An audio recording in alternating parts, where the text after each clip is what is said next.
A very good Wednesday morning to you. Brooks Baptiste here. It is time for Daily Dive, where we get to dive into all of the latest trending topics. Good morning to you. When you come in, say good morning. We want to give you a shout out. We're actually taking a live look out at Jacksonville Beach right now, which is open for the next couple of hours before it closes. Then it'll be back open later on this evening.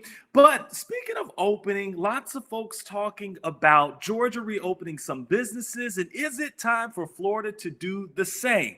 That's the big question this morning. So, as always, we want you to chime in. But first, let's bring in Ms. Keitha Nelson and Lou Turner. I call him pastor sometimes, but Yes, today I don't know sir. if he's a pastor today. I Good might call him a morning. deacon today. It just depends on how I'm feeling. How y'all doing? Good. Good. Thank you, Brooks. Not feeling very pastoral today. Maybe it's Oh. I'm in a Uh-oh. I'm in No, a, Lou, a challenged mood right now. I'm feeling blessed, but just a challenged mood. That's all. Oh, okay, nothing wrong with that. Nothing wrong with that. But let's get right into these stories. So again, as Georgia is let me put it like this. On Monday, Governor Brian Kemp, we announced some plans to start reopening parts of Georgia and the economy and whatnot. So first up are gyms, bowling alleys, hair salons, barbershops, a lot of the places that people are excited to get back to.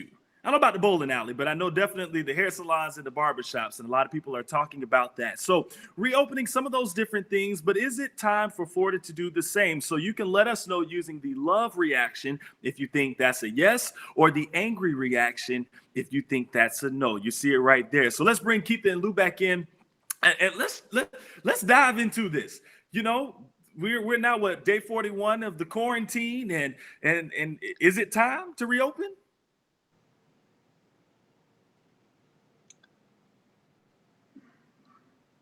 Everybody quiet? Oh, I'm sorry. I'm I was yielding to Keitha. Yeah. I was doing the same for you. I'm telling you something. This is indicative of, yes, the quarantine needs to end right now. The chemistry of just knowing when to talk. Like I'm trying to look at somebody in the eyes. I got a 20-second delay. Let me. I'll kick it off. So, Georgia has their own medical professionals, their own look at things that Brian Kemp is leaning on. Though the testing numbers in Florida is actually better if you're looking at just percentages of positive tests coming back. It's better here. It's about 10% positive test return. In Georgia, it's about 25%-ish coming back positive. Now, a lot more people have been tested in Florida than in Georgia as well. Florida is actually on a theoretically better pace right now as far as getting towards that phase one that President Trump had talked about. I was looking at the list of businesses out there. And tattoo parlors is on that list as well. And it was interesting to listen to Governor Kemp talk about, body art establishments during his press briefing being reopened. So if you just got to go get your tattoo of your mom on your shoulder, I don't know how you can do that socially distanced, but Godspeed. Even before you get into this, Keitha, I will say this little point, that some people have said maybe this is kind of because of, Florida being able to open some of the beaches. Now, we know there have been a lot of those different images that were all on national networks and whatnot, that some of which were used from the day that beaches opened, and there was some mixture of, I don't want to call it fake, but I mean, it was just maybe fabricated. It wasn't true. So those were not all of the images that had been used today. But some people are pointing a finger at us saying, in Florida, it's y'all's fault that, other states are thinking it's okay to open now because you guys gave the green light for the beaches. I said this earlier, and I'm seeing it now during this crisis, like in the height of it. We saw a lot of unity happening, not just nationwide, but in our community as well. Right now, I'm starting to see a divide. I'm starting to see folks, for the opening versus against it, and it's starting to be a divide again. And I don't like it. I'm really hoping that we can continue to unite. The thing is that when it comes to these reopenings, and you have to police yourself. It's so plain and simple. If you don't like the beaches reopening, don't go there. And if you do choose to go there, hello, use social distancing, use those rules that we've been hearing again and again. Be safe, be cautious. That's the main thing. I think it's all about policing yourself, because whether these reopenings happen or not, if you are really itching to get out of the house, you are going to get out. You're going to find a way to do what you want to do no matter what. You just have to be smart about it, because let's be realistic. Even though a lot of things we're not allowed to do it, a lot of people still are. But hopefully you're doing things the smart way. So in terms of reopening versus not, I think it's going to happen. I think a lot more states are going to move towards go ahead and reopening, because they're afraid of what's going to happen with the economy. But when they do, I'm hoping that people, us, you and I, that we're smart about it. That's number one. Practice what we've been preaching for so long: the social distancing, washing your hands, take care of yourself, and being smart. So you see Tina saying, time for everyone to get out and get on with their lives, back to work, back out, let's roll. You have Amy, who sent in a comment a little earlier saying, I hope Florida waits to see what happens with Georgia before we start reopening everything. Now, I will say another big thing I've seen online of what people have been saying. We understand how close Jacksonville is to the line, right? To the state line where Georgia is. So will that mean folks from our area, will they go out there to Georgia to partake in some of the things that are open and then bring whatever, back to Florida? I think that's a concern, because we've seen that even with our beaches here. We've seen people coming in from different parts of the country just to, stick their toes in the sand, but they're not from Jacksonville. Yeah, and you're hearing the mayor talk about his pace for all of this, and he, a lot of folks are saying, well, let's wait and see what Georgia does. He was adamant, just speaking specifically about Jacksonville, that he is not even in the least bit concerning himself with what Georgia does. It doesn't interest him. He said, they've got their people, we've got ours. And he just put together his reopened committee. It includes 2 medical doctors. It also includes a lot of business leaders around Jacksonville. Now, there comes a point in time where there is a point of no return for small business. We were listening to statistics yesterday from the governor's office that restaurants, for instance, many just locally owned restaurants, not talking about big chains, only have about a month in reserve before it's just over. So you reopen in a couple months down the line, but if you have no money in reserve to give people a paycheck, because it takes some time to ramp up, you're essentially, it's gone, and it'll be gone forever. What is that residual, and where are we hitting that point? That is some very real concern, for the lifeblood of the economy. But the mayor continues, at least here in Jacksonville, continues to point towards a better trend, as far as downward. And in fact, just in the last 24 hours, the lowest numbers of new cases reported since the beginning of April. So some good news there, just in hard, fast facts. Here's Rhonda's comment. If we can pop hers back up again. Good morning to you, Rhonda. Rhonda's saying, okay, I live here in Georgia, and I'll tell you my thoughts on this. Are the business they are honestly open? Ridiculous. If it was to benefit, yes, but a tattoo? But it's no different than the beach. I lived in Jacksonville all my life, and gosh, the comments keep moving. I'm sorry. I lived in Jacksonville all my life, and my thoughts are about the same. On the beach, can you social distance as long as there are police to monitor? But where can you get a tattoo? Yeah, I mean that's the thing. Tattoos. The tattoo artist is right there up on your arm or up on wherever, and I'm sure they'll have a mask on, more than likely. I would hope so. But still a little different than probably the beach, because at least the beach, some people are truly going out there to clear their mind. Some people going out there just to exercise. And then you still have a little more control over how close you get to people. Yeah. Tattoo artists, on the other hand, they're kind of up on you. So I think those are two total different things. But yeah.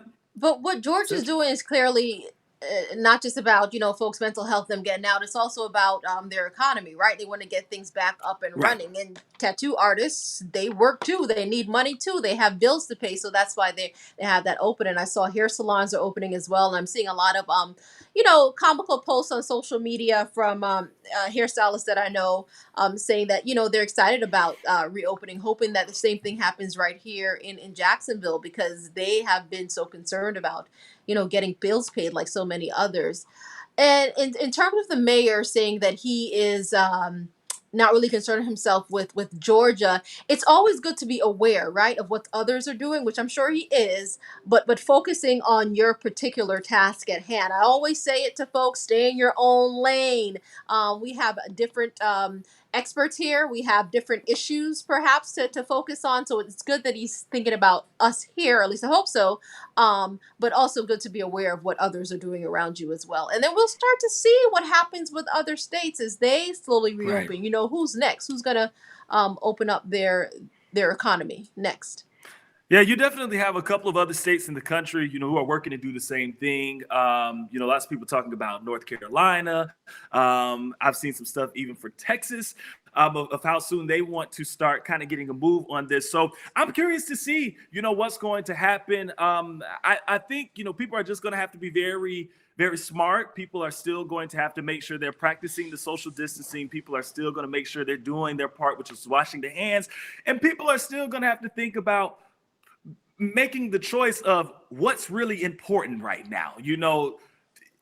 To some, a Yeah, haircut is very I saw important. a comment there. Hmm. Go ahead, Keitha. Oh, you broke Because up a little bit, Brooks. But I saw a comment there from someone saying, "Why? What's wrong with opening up the department stores?"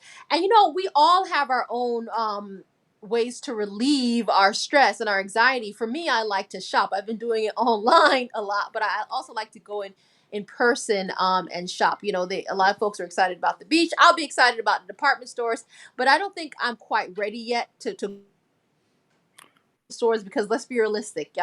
If you are folks that you don't like to shop online, you like to go in person, you're going to be touching and feeling all the clothing like everyone else is. You don't know what you're getting on your hands. You likely will touch your face as well. So I don't know if I'm ready for that just yet, but I hope things do slowly get back to normal. Can open up safely. now I'm the thing about the department stores is Keitha. I'm not buying new clothes right now because I don't have anywhere to go. So being stuck on the inside, I don't really have anywhere to go. So I don't know if I need that new fit just right Well, not just now.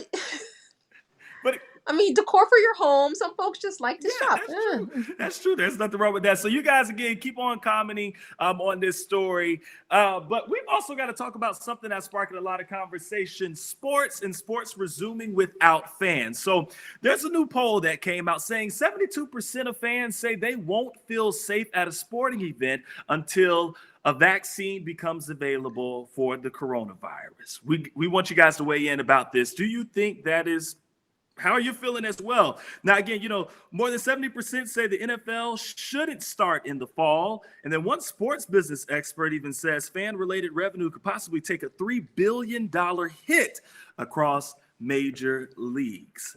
Now, Ooh. this is interesting. Yeah. 72% of fans. What's that percentage again, Brooks? How many people said they're not going to go to sporting events in the fall? Say that one more time, Keith. I'm sorry. What's the percentage of people that said oh, here it is, 72% of fans. Yes. Wow. I'm 72%. surprised because sports fans are like adamant. You guys are ridiculous. I'm surprised that you just, no matter what, just trying to be smart about things. Right. 72%? People- I'm surprised by that. Listen, people I'm not a love sports their fan, by the sports. way, so. People love their sports, and I know Yeah. everybody, has kind of I been love hurting. that we're not having it right now. Folks gonna turn on me, but I don't mind because I finally have my husband's attention, so it's all good to me. Yeah, I looking like this. Like I looking at the leagues, and NFL, for instance.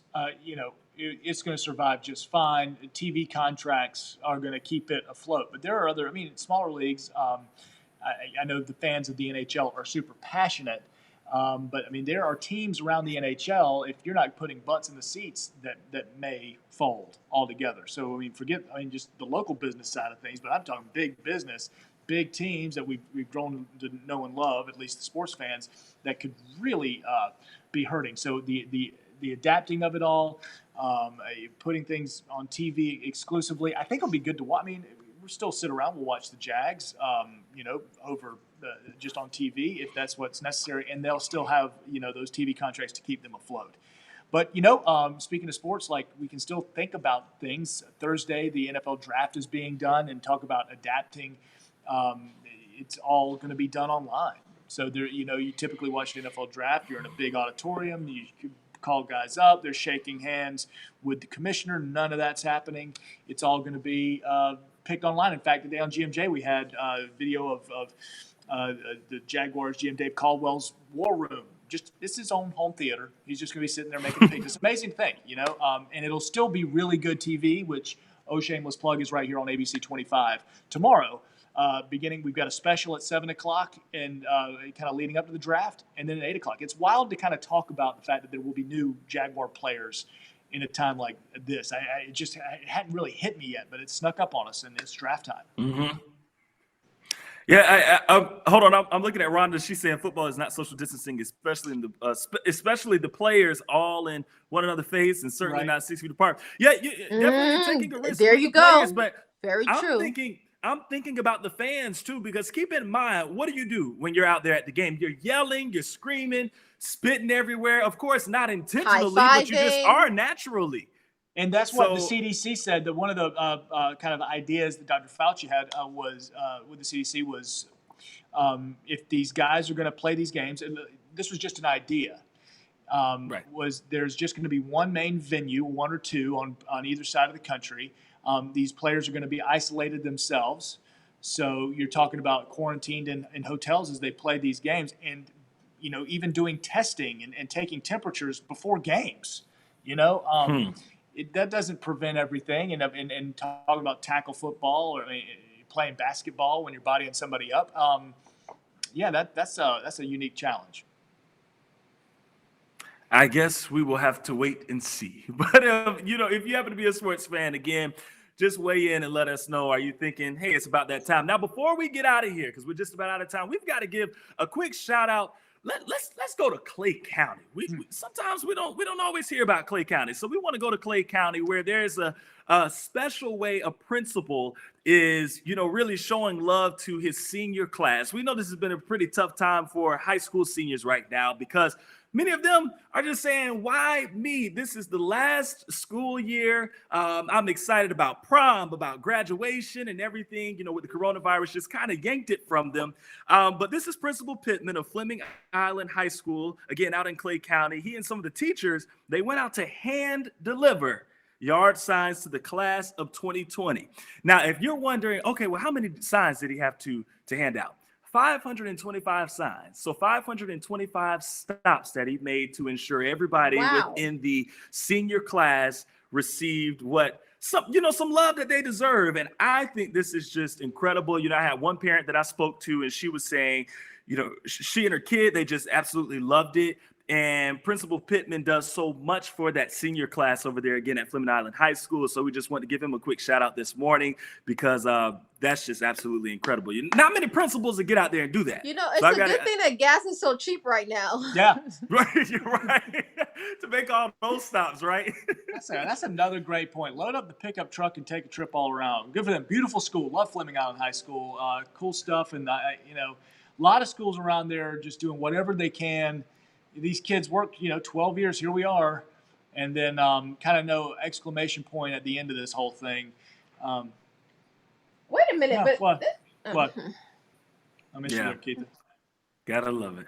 Uh-huh. Gotta love I see, yes. Anyway, they're getting guys, out. Yep, thank you, guys, Brooks. are y'all ready to get back together in the studio? I miss seeing you guys. Lou, I haven't seen you in over a month.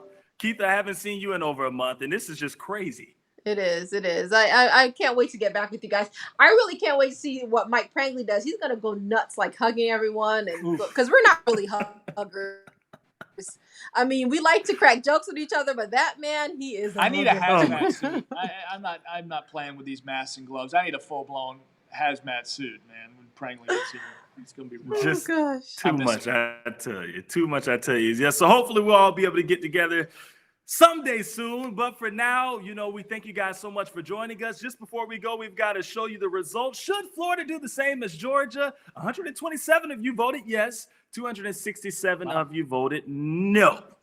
So, there you have it. All right. So again, we thank you so much for joining Daily Dive. We are here Wednesday through Friday, starting at 8 o'clock. Until next time, we'll see you.